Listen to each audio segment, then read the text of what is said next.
Hello everyone, welcome to my channel. Today we are going to read the poem On Killing a Tree written by give Patel. Give Patel ने जो poem लिखी है अपनी on killing a tree से आज हम पढ़ेंगे।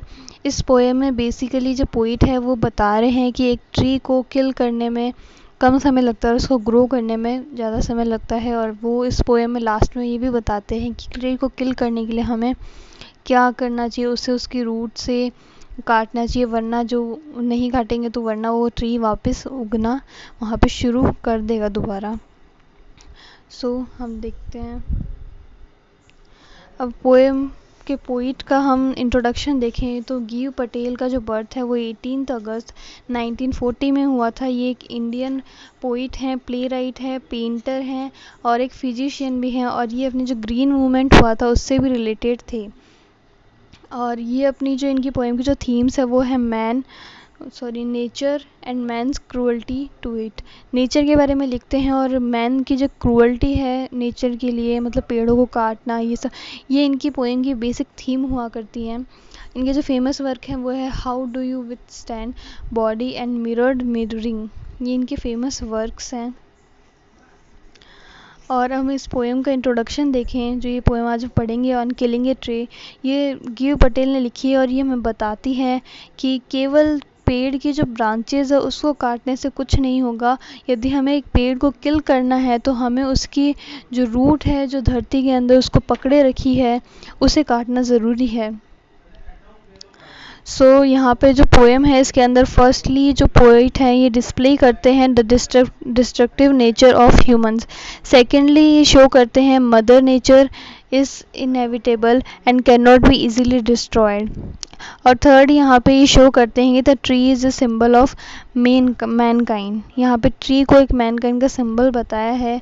तो हम पोएम को शुरू करते हैं। तो poem on killing a tree start करते हैं। It takes much time to kill a tree, not a simple jab of knife will do it. अब पोइट जो है वो यहाँ बता रहे हैं कि एक पेड़ को मारने के लिए बहुत समय लगता है। एक चाकू के सिंपल जैब, एक छोटे से चाकू के हमले से ये नहीं कटेगा, इसे टाइम लगता है और एक चाकू से ये नहीं कटेगा। It has grown slowly consuming the earth, rising out of it, feeding upon its crust, absorbing years of sunlight, air and water। और ये जो पेड़ है ये इसने बहुत सालों से इस अर्थ को कंज्यूम किया है, बड़ा हुआ है। और ये जो नेचर में सनलाइट, एयर, वाटर है, इसे अब्जॉर्व करके ये बड़ा हुआ है, इसने न्यूट्रिएंट्स इसने लिए हैं।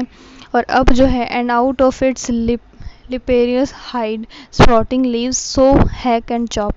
और अब जो इसका जो तना है, धब्बेदार जो तना है, लिपेरियस हाइड है, उससे अब लीव्स जो है स्प्राउट हो रही है, मतलब पत्तियां निकल रही हैं। मतलब उससे अब पत्तियां निकल रही हैं। उसके धब्बेदार जो तना है उससे उसने बहुत ईयर से जो सनलाइट, एयर है और वाटर है इसे ग्रहण किया है। अर्थ को कंज्यूम करके वो स्लोली बड़ा हुआ है।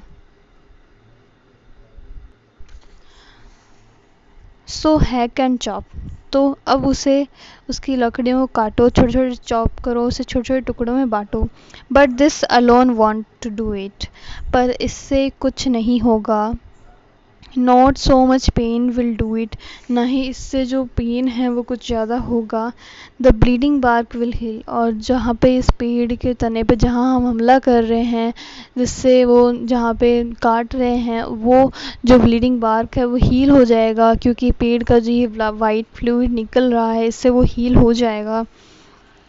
And from close to the ground will rise curled green twigs miniature bow, और ये जो हील हो जाएगा बाद में, जो पेड़ है उसे जड़ से नहीं काटेंगे तो वापस उसका जो ग्रीन ट्विंग्स है, हरी हरी घूमी हुई जो टहनियाँ हैं, मिनिएचर बॉज है, वो वापस निकलना वहाँ शुरू हो जाएगी। Which if unchecked will expand again to former size, और अगर उसे वो अनचेक्ड रहेंगी तो वापस वो अपनी फॉर्मर साइज, मतलब वो पेड़ वापस ग्रो कर लेगा अगर उसे चेक नहीं करेंगे तो। No the root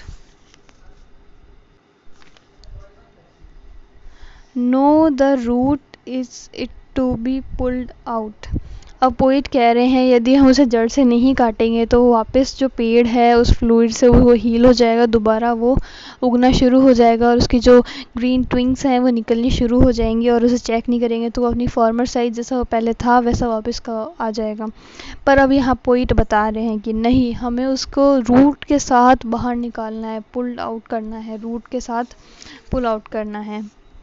out of the encroaching अर्थ, उस अर्थ से बाहर निकालना है जो उस रूट को उसको पकड़े रखी है, उस मतलब उस पेड़ को उस रूट ने पकड़ रखा है।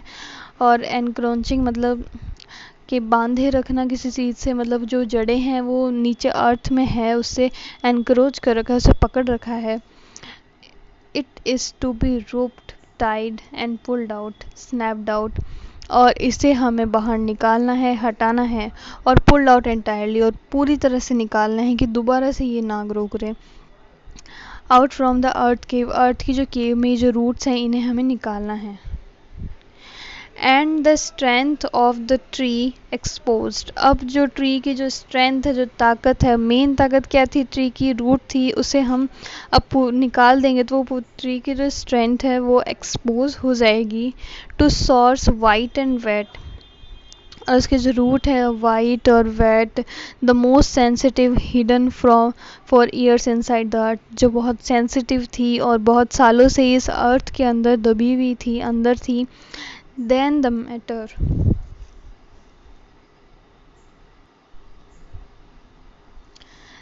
matter of scorching and choking in the sun and air, अब उसके बाद में क्या होगा, वो रूट्स बाहर आ गई हैं, सेंसिटिव अब बाहर आ गई हैं तो सनलाइट में जो वो रूट्स है वो सूखने लगेंगी, और चॉकिंग मतलब stopping the breath in sun and air, browning, hardening, twisting, withering, and then it is done. और अब जो वो है वो ब्राउन हो गई हैं, हार्ड हो गई है, ट्विस्टेड हो गई है, उसकी जो टहनी है वो वीदर्ड है, वो सूख चुकी है, और अब पोइट कह रहे हैं अब ये डन है, अब हमने इस जो ट्री है उसे किल कर दिया है, पूरी तरह से किल कर दिया है, अब वो दोबारा नहीं उग सकता वहाँ पे, क्योंकि हमने उसे रूट के साथ ही बाहर निकाल दिया है। इसके अंदर हम देखते हैं मैन के डिस्ट्रक्टिव नेचर के बारे में बताते हैं, कैसे मैन जो है नेचर को नुकसान पहुंचाते हैं। सेकंड, ये दिखाते हैं कि ये जो मदर नेचर है ये इतनी जल्दी डिस्ट्रॉय नहीं हो सकता, मतलब सेकंड ये जो थीम देखें हम इसके, तो इतनी जल्दी डिस्ट्रॉय नहीं हो सकता, जैसे पेड़ को काटने में कैसे बताया पोइट ने, पेड़ को काटने में कैसे उसे रूट से निकालना पड़ता है, अगर नहीं निकालेंगे तो वापस वहाँ उगना शुरू हो जाएगा। और यहाँ जो ट्री है वो सिंबल है मैनकाइंड का। अब ये देखें पोएम के बारे में, तो ये पोएम एक वेरी शॉर्ट पोएम है ये, और फ्री वर्स में लिखी हुई है, और इसकी मेन थीम यही है, it is the heart that should be cut out.